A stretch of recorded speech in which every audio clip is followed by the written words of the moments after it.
கொடுத்தாங்க. மழைநீர் சேமிப்பு திட்டம் கொண்டு வந்தாங்க. தீயணைப்பு துறையில பெண்களுக்கும் இடம் கொடுத்தாங்க.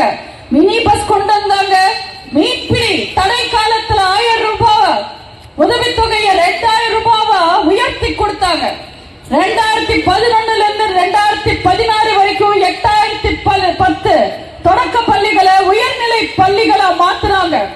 402 உயர்நிலை பள்ளிகளை மேல்நிலை பள்ளிகளா மாத்துறாங்க. 65 புது கல்லூரிகளை தமிழ்நாட்டுக்கு கொண்டு வந்தாங்க.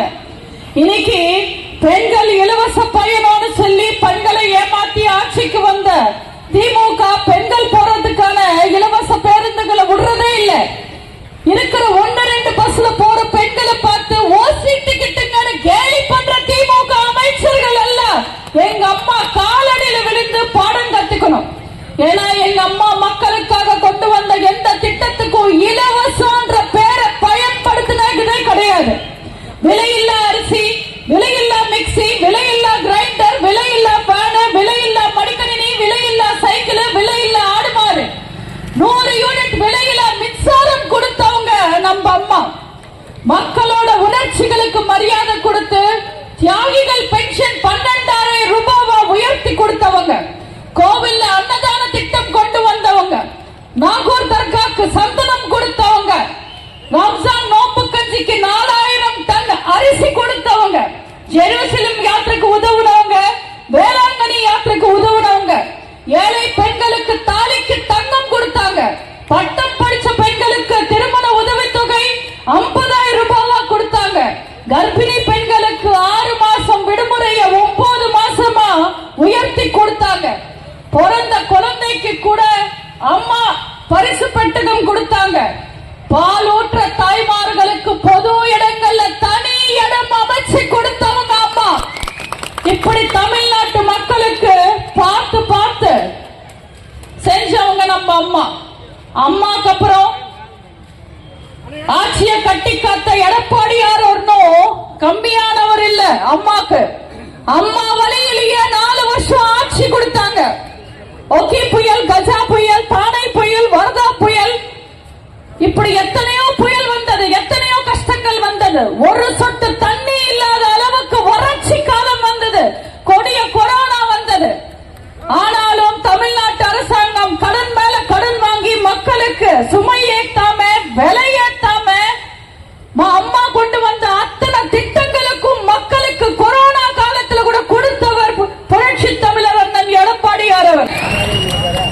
தமிழ்நாட்டு இளைஞர்களையும் பெண்களையும் காப்பாற்றுறாங்க. இன்னைக்கு ஏழை அரசு பள்ளி மாணவர்கள் மருத்துவம் படிக்கிறாங்கன்னா அதுக்கு விதைய போட்டவர் அண்ணன் எடப்பாடியார்.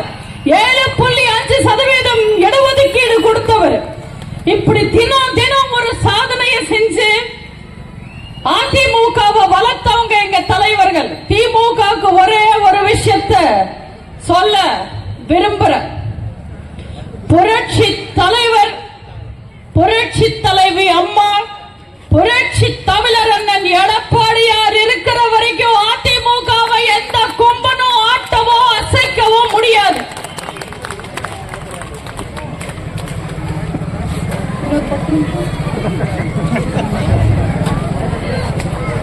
ஒடுக்கப்பட்டவர்களின் குலதெய்வம் அண்ணல் அம்பேத்கர் அவர்கள். ஒரு சமுதாயத்தோட வளர்ச்சிய நம்ம கணிக்கணும்னா அந்த சமுதாயத்துல வாழ்ற பெண்களோட வளர்ச்சியை வச்சுதான் கணிக்க முடியும்னு சொல்லியிருக்காரு. அப்படி பார்த்தா தமிழ்நாட்டோட வளர்ச்சியை இன்னைக்கு நம்ம கணக்கெடுத்தா 0. தமிழ்நாட்டோட வளர்ச்சி 0.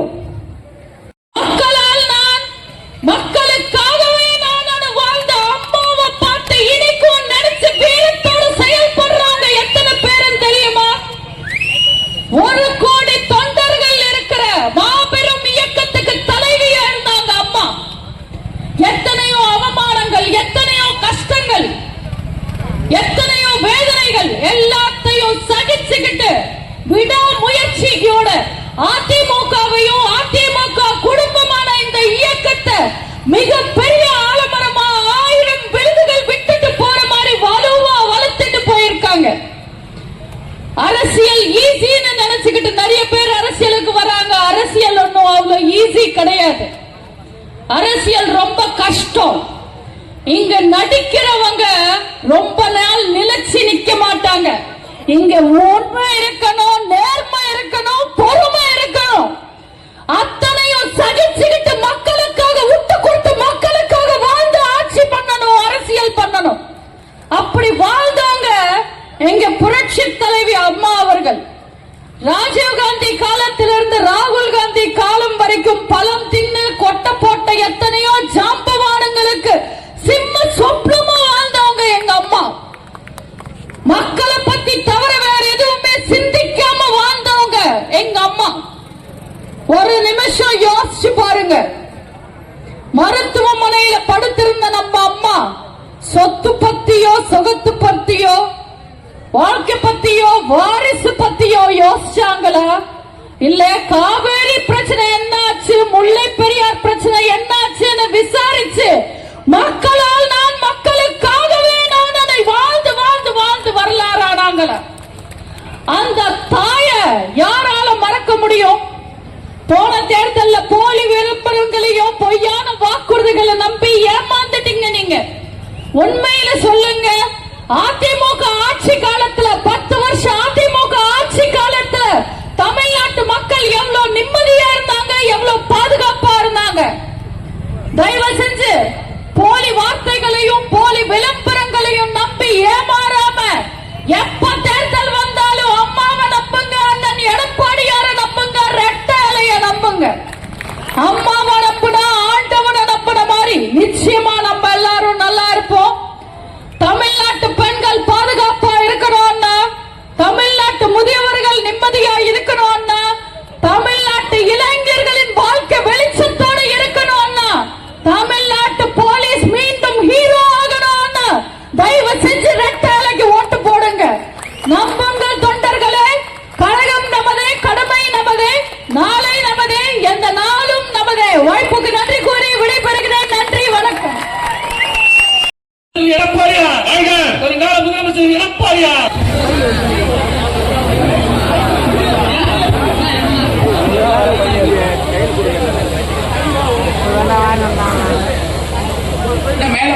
ஜெயலட்சுமி தலைமை பெற்று பெறுகிறார் திரு செல்வராஜ். அடுத்து கே யுவராஜ். மாண்புமிகு அம்மாவுடைய பிறந்த நாளை முன்னிட்டு மாவட்ட கழக செயலாளர் அவர்கள் தலைமை பெட்டி தையல் இயந்திரங்களை வழங்கிக் கொண்டிருக்கிறார்கள்.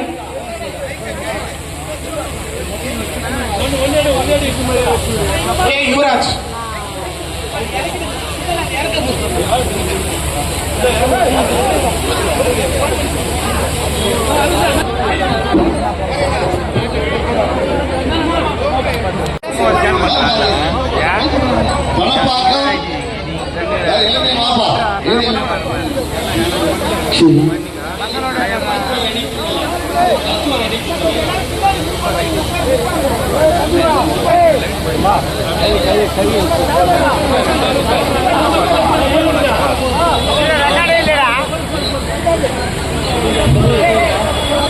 மணப்பாக முதல் பரிசு பெறுவார்கள். மணப்பாக வாழாது.